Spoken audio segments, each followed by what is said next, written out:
The wind howled across the empty plains like a wounded animal, carrying dust and cold through the narrow streets of the dying frontier town.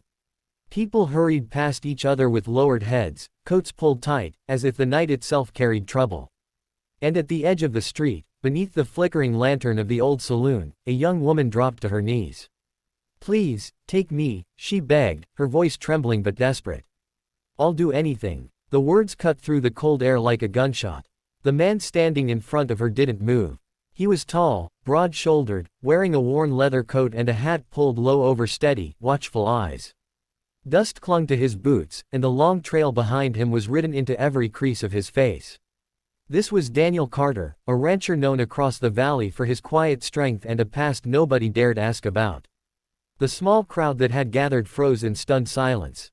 Some smirked, some whispered, but Daniel didn't laugh. Instead, he studied the woman carefully. She looked no older than 23, her dark hair tangled from the wind, her dress thin and worn. Fear lived in her eyes, but beneath it was something else, determination. The kind of determination that only came from someone who had nothing left to lose. Daniel finally spoke, his voice low and steady. "What's your name?" The woman swallowed. "Clara." The saloon doors creaked behind them as someone stepped outside to watch the scene unfold. Daniel tilted his head slightly. "Why are you begging a stranger?" Clara's hands trembled as she clenched them together. "Because the men inside that saloon plan to sell me tomorrow." A ripple of shock spread through the small crowd. Daniel's expression hardened. "Sell you?" Clara nodded, tears threatening to fall but never quite escaping. "My father died last winter. The man who owned our farm took everything. Said we owed debts we never heard of."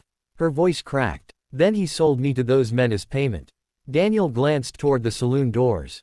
3 rough men stood inside the shadows, watching.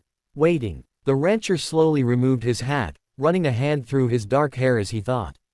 Most people would walk away. Trouble like this could get a man killed. But Daniel Carter had never been the kind of man who turned away from trouble. He crouched down so his eyes were level with Clara's. "You don't need to beg," he said quietly. She looked up at him, confused. Daniel stood again, placed his hat back on his head, and said something that made the entire street fall silent. "You're the woman I've been dreaming of." Clara blinked in disbelief. "What?" Daniel turned toward the saloon. The 3 men stepped outside now, clearly annoyed. One of them, a thick-necked brute named Grady, spat into the dirt. "That girl belongs to us," he growled. Daniel folded his arms. "How much?" Grady laughed. "She ain't a horse." Daniel's voice didn't change. "Everything has a price." The men exchanged glances. Finally Grady grinned, revealing yellowed teeth. $200. Gasps spread through the watching townsfolk. That was more money than most people in town would see in months. Daniel didn't hesitate. He reached into his coat and pulled out a worn leather pouch. Coins clinked as he dropped it into Grady's hand. The man opened it and counted quickly. 200. Exactly. Grady shrugged. "She's yours." Clara stared in shock as Daniel turned toward her. "Get up," he said gently. Her legs trembled as she stood. Why would you do this for me?" she asked. Daniel looked out toward the distant hills where the moon hung low over the prairie. "Because," he said quietly, "I know what it's like to lose everything." The journey to Daniel's ranch took most of the night. They rode in silence. Across the moonlit plains, the sound of hooves steady against the earth. Clara clutched the saddle nervously. She kept waiting for Daniel to demand something in return. But he never did. At sunrise, they arrived at a wide valley where a large ranch stood beside a quiet river. Golden grass stretched for miles. It was the kind of place people dreamed of. Daniel dismounted and helped Clara down from the horse. "This is home," he said simply. She looked around, stunned. "You live here, alone?" "For the most part." He walked toward the house. "Come inside. You look like you haven't eaten in days." Inside the ranch house, the smell of coffee and wood filled the air. Clara sat cautiously at the table while Daniel placed bread and stew in front of her. She hesitated. "You're not afraid I'll run away?" Daniel shrugged. "If you wanted to run, you would have done it already." Clara stared down at the food before quietly beginning to eat. For the first time in weeks, she felt safe. Days turned into weeks. Clara slowly became part of ranch life. She helped with cooking, mending clothes, and caring for the small garden beside the house. Daniel worked the land from sunrise to sunset. They spoke little at first. But silence between them was never uncomfortable. It felt peaceful. One evening, as the sun painted the sky orange and gold, Clara found Daniel repairing a fence near the river. She approached slowly. "Why did you say I was the woman from your dreams?" Daniel leaned against the fence post, considering the question. "When I was younger," he said, "I thought my life would look different." Clara waited. "I had a wife once." Her eyes widened slightly. "She died during a winter storm years ago." His voice remained calm, but the pain behind it was clear. "I spent a long time angry at the world after that." Clara looked down. "I'm sorry." Daniel shook his head. "Don't be." He glanced at her. "But when I saw you kneeling in that street, begging for your life." He paused. "It reminded me that the world still had people worth fighting for." Clara felt her chest tighten. "So you saved me because you felt sorry for me?" Daniel smiled faintly. "No." He looked out across the open valley. "I saved you because I saw someone strong enough to survive."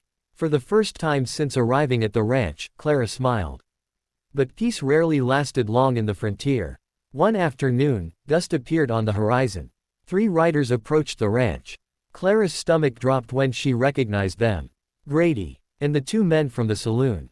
Daniel stepped onto the porch as the men rode closer.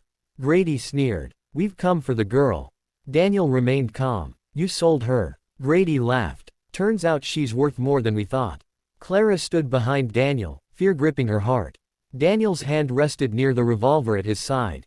"She's not going anywhere." The men dismounted. "Then we'll take her." The tension in the air felt like a stretched rope ready to snap. Clara whispered behind him, "You don't have to fight them." Daniel didn't look back. "Yes," he said quietly, "I do." Grady reached for his gun. But Daniel was faster. The sharp crack of a revolver shattered the silence. Grady's weapon fell from his hand as he cried out. The other 2 men froze. Daniel's voice was calm but deadly. "Get off my land." They hesitated, then quickly helped their wounded partner onto a horse. Within seconds they were gone. Dust faded into the distance. Clara's legs nearly gave out as the danger passed. Daniel turned toward her. "You all right?" She nodded, tears finally spilling down her face. "You protected me." Daniel shrugged lightly. "That's what ranchers do." Clara stepped closer, her voice soft but certain. "No, that's what good men do." The sun dipped low over the valley, casting long golden shadows across the land. For the first time in years, Daniel Carter felt something he thought he had lost forever. Hope.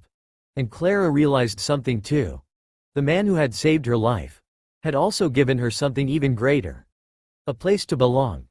Sometimes the people we beg for help from are the very people fate sends to change our lives forever.